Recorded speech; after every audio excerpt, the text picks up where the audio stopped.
मैं सोचता था कि अगर सारी टीमें सीएसके से जीतती रहेंगी तो उनसे हारेगा कौन। अब पता चला कॉर्बो लॉर्बो कौन हारपुर है। टूट गए भाई 180 का घमंड टूट गया है, क्योंकि सीएसके ने 180 का स्कोर 7 साल बाद चेज कर दिया एक मैच में। यह अलग बात है कि चेज करते करते उनकी खुद की लंका लग गई थी, लेकिन कोई नहीं, क्योंकि माही भाई ने लास्ट ओवर में 6 मार के मैच फिनिश किया है। बेस्ट चीज एवर। तो कोई दिक्कत नहीं सीएसके फैंस, क्योंकि माही मार रहा है, आज भी मार रहा है। बस डिफरेंस ये है कि पहले CSK top of the table होती थी, अब बॉटम ऑफ द टेबल बैठी हुई है। हम तो डूबेंगे सनम, तुम्हें भी लेके डूबेंगे। भाई लगा दी केकेआर की क्वालिफिकेशन तो खत्म। वैसे मारने से याद आया, पिटाई किसी और की भी हुई है कल। जीटी वर्सेस एमआई का banger last ball thriller match, और कल वाला भी मैच एकदम लास्ट बॉल थ्रिलर। अब जब बेटे ने इतने बैंगर डाले थे तो बीच में पापा भी आ गए एक बैंगर डालने। गलत वाले शाह ने अपनी स्क्रिप्ट चला दी भाई। बट सीरियसली ऑपरेशन सिंदूर एक सक्सेस रहा है, and congratulations to the Indian army for it. अब जस्ट लेट्स होप कि कुछ एस्केलेट ना हो, क्योंकि फिर पता है कि भाई जवाब इधर से आ सकता है। प्रॉब्लम तो ये है भाई कि इतनी सारी इंटरेस्टिंग चीजों के बीच में रोहित शर्मा को रिटायरमेंट लेना कहां से याद आ गया। एकदम शॉकर ऑफ अ डिसीजन। आगे डिस्कस करते हैं इस बारे में वीडियो में, लेकिन you have to acknowledge the fact कि सीएसके की जो विक्ट्री आई है, this has to be because जो उन्होंने नई साइनिंग्स करी है रिसेंट टाइम्स में। मिड सीजन इन लोगों ने 3 साइनिंग्स करी है, और तीनों साइनिंग्स के बेसिस पे आज ये 3 मैचेस जीत पा रहे हैं। CSK one 1 match in March, 1 match in April and 1 match in May. यार काश आईपीएल जून तक जाता तो भाई चौथा मैच भी जीत। एंड भले ही माही भाई ने मैच फिनिश करके केकेआर के क्वालिफिकेशन के चांसेस को फिनिश करने की कोशिश करी, लेकिन एक्चुअली देखा जाए तो सीएसके की मिड साइनिंग ब्रेविस था जिसने ये मैच सीएसके के लिए आसान बना दिया। सीएसके विजनरी टीम है भाई, तुम समझ नहीं रहे हो। एक सीजन सिर्फ लास्ट फिनिश करे, 2026 की टीम ऑलरेडी सेट हो चुकी है उनकी, और 2027-28 तक चलेगी, क्योंकि सारे यंगस्टर्स साइन कर रहे हैं। लेकिन मेरा सवाल यह है कि क्या इन सारे यंगस्टर्स को लीड करने के लिए हमें एक ओल्ड एक्सपीरियंस्ड लीडर नहीं चाहिए टीम में?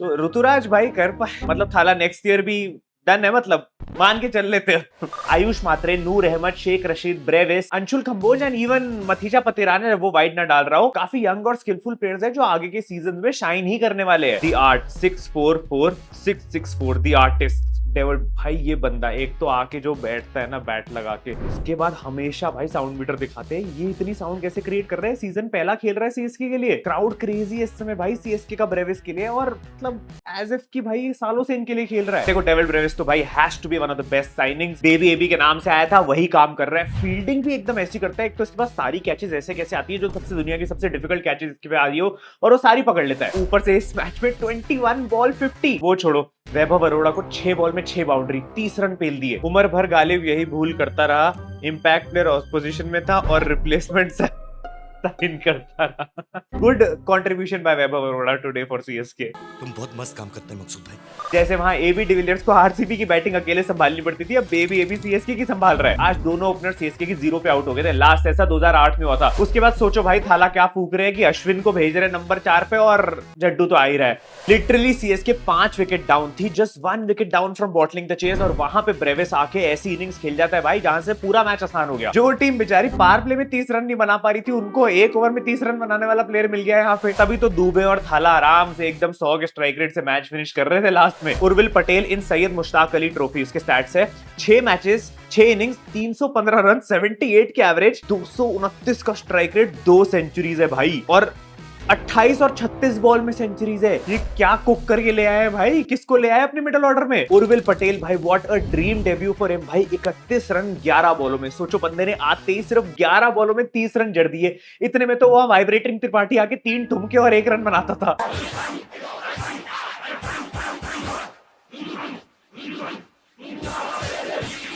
ऑलरेडी उर्विल पटेल ने आते रिकॉर्ड तोड़ दिया, पावर प्ले में सीएसके के लिए मैक्सिमम 6 से 4 लगा दिए। 11 बॉलों में बंदे ने आके इतने छक्के मार दिए जितने बाकी 11 प्लेयर 11 मैच में नहीं लगा पाए। सोचो इस सीजन सीएसके ने पहली बार आईपीएल में फर्स्ट ओवर में 6 लगाया है, पहली बार। Urvil Patel in 6 ball has hit 30% of CSK sixes in power play this year. He made his debut in the 12th game of the season. That has been CSK for you this season. अब dot ball Hooda vibrating Tripathi कितना ही कर लेंगे तुम्हारे लिए यार। अब CSK management को भी समझ में आ गया भाई कि ये दादाजियों पे इन्वेस्ट नहीं कर सकते, उनको यंगस्टर्स को लेना पड़ेगा भाई। इन्वेस्ट करेंगे उसमें तभी वो आगे रिजल्ट्स देंगे। ये जो 2.0 वाली स्कीम चलाई थी ना कि भाई रहाणे का 2.0 निकालेंगे, दीपक हुडा को 2.0 सब बंद भाई। अब तुम एबी डिविलियर्स का 2.0 निकालो, मलिंगा का 2.0 निकालो। मैं तो ये सोच रहा हूँ इतने अच्छे प्लेयर जब खरीद सकते थे तो 10 करोड़ का अश्विन क्यों खरीदा तुमने?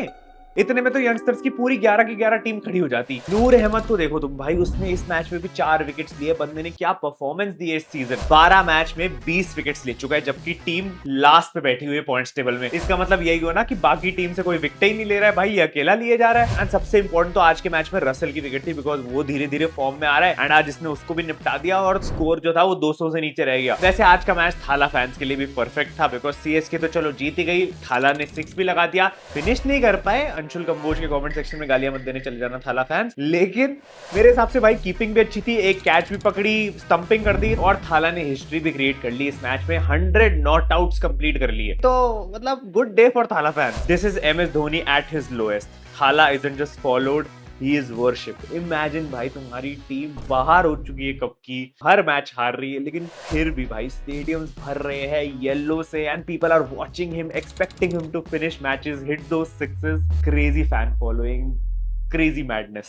देखो वैसे तो ब्रेविस ने अपना काम कर दिया था, 54 रन चाहिए थे 57 बॉल्स में, लेकिन वहां से भी सिचुएशन ऐसी बना दी कि भाई सेकंड लास्ट बॉल पे आके मैच फिनिश किया गया है। बट आई थिंक दुबे का कंट्रीब्यूशन भी अच्छा था, उसने आज थोड़ी स्मार्ट इनिंग्स खेली, एग्जैक्टली लाइक जैसे शुभमन गिल ने जीटी वर्सेस एमआई में खेली थी। But KKR again bottled an important match भाई, ये जीतना बहुत जरूरी था अगर क्वालिफाई करने के करीब भी आना है। सुनील नारायण की थोड़ी सी किस्मत खराब थी, लेकिन भाई मतलब एक टीम में कितने एंकर हो सकते हैं, या तो तुम रहाणे को एंकर खेलने दो या तुम अंकुरिश रघुवंशी को एंकर खेलने दो, लेकिन यहाँ तो अब मनीष पांडे भी आ गए हैं। क्योंकि देखो मैं पहले सोचता था कि ये लोग वेंकटेश अय्यर को क्यों खिलाए जा रहे हैं जब उनके पास मनीष पांडे जैसा एक्सपीरियंस बैट्समैन है।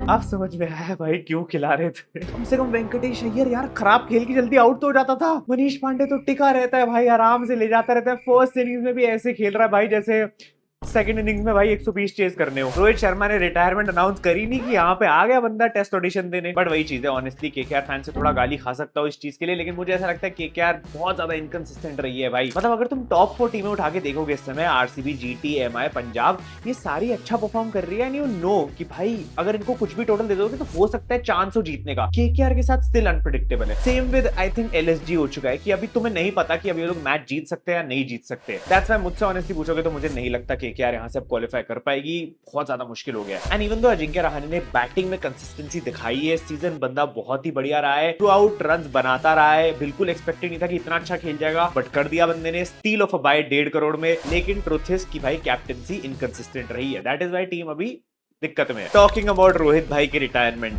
तो yes the news is final guys, the intent man of team India will not be showing any more intent in test matches. अरे अभी तो हम रोहित भाई के फॉर्म में आने की खुशी मना रहे थे और अब देखो भाई बंदे ने रिटायरमेंट ले ली है। रोहित भाई देखो ये गलत है, आप फिर बादाम लेना भूल गए, आप फिर भूल रहे हो। अभी आपने बीजीटी के टाइम पे बोला था कि ये लोग कुछ भी लिखते रहते हैं, मैं कहीं नहीं जाने वाला हूँ, और अगली सीरीज से पहले आप निकल लिए। But jokes aside, congratulations to Rohit भाई ऑन हिज टेस्ट रिटायरमेंट। मतलब बंदे ने इतनी सटल अनाउंसमेंट करी है टेस्ट रिटायरमेंट की, एक नॉर्मल सी स्टोरी डाल दी अपनी कैप के साथ, ऐसा लग नहीं रहा कि कैमरा भी साफ किया ढंग से, और ऐसे छोटा सा ऐसे कोई भी फॉन्ट दिख गया उसमें कुछ भी टाइप कर दिया भाई। नहीं मतलब थोड़ा ब्लैक बैकग्राउंड पे बंदा व्हाइट टेक्स्ट से लिखता है ना कि यार, तो the algorithm mistakenly announce retirement. MS Dhoni final home test match at Wankhede, final test match at Melbourne. Rohit Sharma final home test match at Wankhede, final test match at Melbourne. भाई कुछ तो ये अलग ही इनका कनेक्शन है भाई। मतलब 729 की रिटायरमेंट भी सेम और फाइनल टेस्ट मैच भी सेम। हाँ देखो आई नो अब रिसेंट टाइम्स में थोड़ा फॉर्म में डिप आया था रोहित भाई की बैटिंग में, लेकिन भाई बंदा बहुत इंपॉर्टेंट बैट्समैन था मतलब पिछले कुछ सालों से टेस्ट में। 66 इनिंग्स, 900s, 850s, 2697 रन्स, 42 की average. Rohit Sharma as a test opener भाई वन ऑफ द बेस्ट। वो जो फ्यूरी स्टार्ट्स, वो जो इंटेंटफुल नॉक्स निकलते थे, वो और कोई निकाल ही नहीं सकता रोहित शर्मा से बेटर। तो मिस तो करेंगे रोहित भाई को वाइट्स में। और सबसे बड़ी बात भाई, अब गार्डन में घूमने वाली लाइंस कौन देगा यार हमें, कौन किसके लिए स्टंप माइक सुनेंगे, कौन जायसवाल को डांटेगा। अब लव यू रोहित भाई। देखो ऑब्वियसली रोहित भाई का decision out of the blue है, लेकिन अगर तुम क्रोनोलॉजी से जाओगे तो ऐसे थोड़ा फिशी सा भी है कुछ हद तक। इट मेक सेंस ऑल्सो, क्योंकि आईपीएल के खत्म होने के बाद हमारी इंग्लैंड के साथ टेस्ट सीरीज है और उसमें एक नई WTC साइकिल स्टार्ट हो रही है, जहां पे हमें ऑब्वियसली एक नया कैप्टन चाहिए होगा जो एंड तक लीड करेगा उस WTC साइकिल के। एंड न्यूज ये आ रही थी, सिलेक्टर्स ये सोच रहे हैं कि रोहित शर्मा को टेस्ट कैप्टनसी से हटा ही दिया जाए। तो आई थिंक इसीलिए इतनी जल्दी में डिसीजन लिया होगा और सिलेक्टर्स ने इन्फॉर्म कर दिया होगा, हो सकता है रोहित भाई को कि वो कुछ नई विजन देख रहे हैं। दैट्स व्हाई रोहित भाई had to announce the test retirement. But ठीक है, दैट मींस कि T20s गए, टेस्ट गए, रोहित भाई is still focusing on the ODIs। वो एक विजन अभी भी है कि 2023 का जो अनफिनिश्ड काम रह गया था वो पूरा करना है। 2027 का वर्ल्ड कप रोहित शर्मा खेल रहा है मतलब। एंड आई थिंक रोहित भाई के लिए सही भी है, अब इतना धूप में में खड़े रहने की आदत भी नहीं है। जब से इंपैक्ट प्लेयर रूल आया तब से बंदा वैसे ही चिल कर रहा होता है एक इनिंग में। तो भाई ठीक है, टेस्ट वेस्ट और T20s में इतनी मेहनत नहीं करनी पड़ेगी। ओडीआई साल में 3-4 ही होते हैं, खेला, घर गए, चिल करा, मस्ती। But the question now is, नया टेस्ट कैप्टन कौन हो सकता है हमारी टीम इंडिया का? मेरे हिसाब से we have 3 good options. Of course Bumrah सबसे पहले आ रहा है मेरे लिए, then of course Shubman Gill भी आ सकता है, and KL Rahul could be a good option. But KL Rahul की अभी पोजीशन ही नहीं पता। एटलीस्ट केएल राहुल कैप्टन बनेगा तो खुद की पोजीशन डिसाइड कर सकता है। भाई मैं अब ओपनिंग ही कर रहा हूं, अब तुम कुछ नहीं कर सकते। लेकिन what if, just what if one last time के लिए विराट कोहली को वापस ले, भाई मजा ही आ जाएगी। मैं तो बता रहा हूँ भाई। तुम लोग मुझे बताओ कौन तुम्हारे हिसाब से नेक्स्ट कैप्टन होना चाहिए। नाम तो मेरे मन में एक और भी आया था जो टेस्ट के लिए तो भाई हमारा बेस्ट प्लेयर है, मानना पड़ेगा। भले यहाँ पे भाई 27 करोड़ डुबा रहा हो, लेकिन Rishabh Pant is a good option. But again मुझे वो अभी फील नहीं आ रही है, और अभी आई डोंट थिंक पंत का बनता है। खैर आज होने वाला है Punjab Kings versus Delhi Capitals का मैच। दिल्ली के लिए मस्ट विन मैच है, बहुत ही ज्यादा खराब पोजीशन पे आ गए हैं। दिल्ली डेयरडेविल्स का कमबैक हो गया है, लेकिन पंजाब किंग्स अगर यहाँ से जीतती है तो आई थिंक उनका क्वालिफिकेशन ऑलमोस्ट डन हो जाएगा, विच इज क्रेजी। बिकॉज अगर श्रेयस अय्यर पंजाब किंग्स को इस साल की पहली टीम बना देता है to qualify for the playoffs, तो भाई 10,000 प्लस और भाई। मेरी प्रेडिक्शन है पंजाब किंग्स ये मैच जीत सकती है, और दोनों कैप्टन को मैं अपना फैंटेसी पिक ले रहा हूँ, श्रेयस अय्यर और अक्षर पटेल। बाकी देखते हैं क्या होता है, क्योंकि अब इस वीक में तो एलिमिनेशंस और क्वालिफिकेशंस पक्की होती जाएंगी। तुम लोग इंस्टाग्राम पे आके फॉलो कर लेना, टेलीग्राम को भी ज्वाइन कर लेना। मैं मिलता हूँ तुमसे अगली वीडियो में। Thanks so much for watching, love you all, bye bye. Particle ruled out, Patidar injured and out of form, Jitesh out of form, Phil Salt having fever, Josh Hazelwood having fever, all this and RCB had the best chance to win this IPL। भाई अभी तो भाई Particle has been ruled out, बेचारा अच्छा खेल रहा था लेकिन injury, and Mayank Agarwal replacement आ चुका है, और आरसीबी की किस्मत के चोट लगने शुरू हो चुके हैं। Imagine RCB reaches final and war is declared a day before with immediate suspension of IPL and evacuation of foreign nationals। इससे खराब किस्मत फिर तो कंफर्म हो जाएगा भाई, इससे खराब नहीं हो सकता।